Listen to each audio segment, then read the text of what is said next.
Remember the cacophony? The people with all the opinions about your life? They may have valid reasons for feeling some ownership over what you do and who you are, because they love you. Maybe they've sacrificed a lot to give you opportunities. Yet, it may soon be time to talk with them about what you can no longer deny is true about yourself. To seek their understanding, if not their approval, their continued love, even if they don't like it or disagree. I've got a 6-step method for having that difficult conversation designed to increase the likelihood that it'll go well for you. First, I want you to ask your family, can we find some time to talk tonight or this weekend?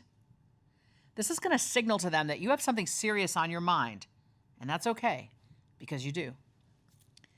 Second, when you've set the time and you're actually having the conversation, open with the highest form of respect you can offer within the parameters of your family and your culture.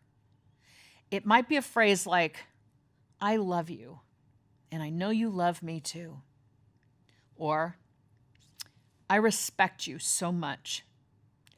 Or, "Thank you for all the values you've instilled in me." Or, "I know you've done the best you can for me." Whatever is the highest form of praise, give it. Now, this is going to put them on further alert. They're going to be a little nervous, and that's fine. You're showing them that an important conversation is getting underway. Third, frame the topic. Say to them, "I'd like to talk with you about," whatever it may be.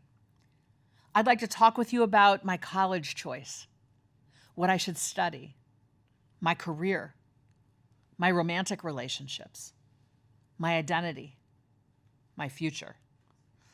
Fourth, ask them to go first. Say, "I respect your thoughts and I'd like to hear them. Then I'll share mine. How does that sound?" After they share their thoughts, demonstrate you've actively listened by repeating back what you heard them say. Say to them, "Did I get that right?" Monitor your facial expressions and tone of voice. Resist the urge to be defensive or to offer critique, because in a minute, the tables will turn and you will be the one seeking a respectful listener. So this is actually your opportunity to be a role model for them on what respectful listening feels like. Fifth, it's your turn. Share your stuff as openly as you can. "I've discovered I'm really into," "For the next 18 months, I want to try," "I've come to see that I'm." When they respond, answer their questions as best you can without defensiveness or apology. If they're on your side by now, accepting, supportive, thank them. You're done and fortunate.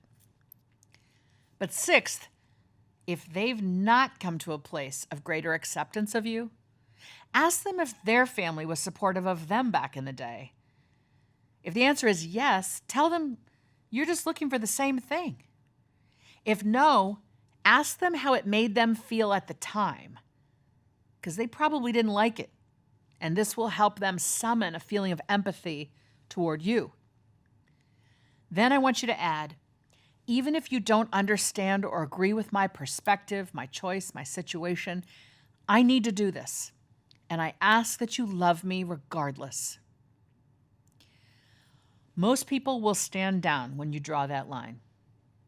But if they don't, this means that they have a ton of work to do to understand the difference between their life and yours. Whether or not they get there is not within your control.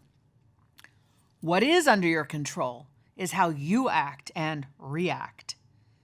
This conversation allows you to demonstrate maturity and respect while also making clear that you are in charge of yourself. You do not need permission to be who you are and to do what you want to do from anyone but you. This conversation, it opens the door to your adulthood.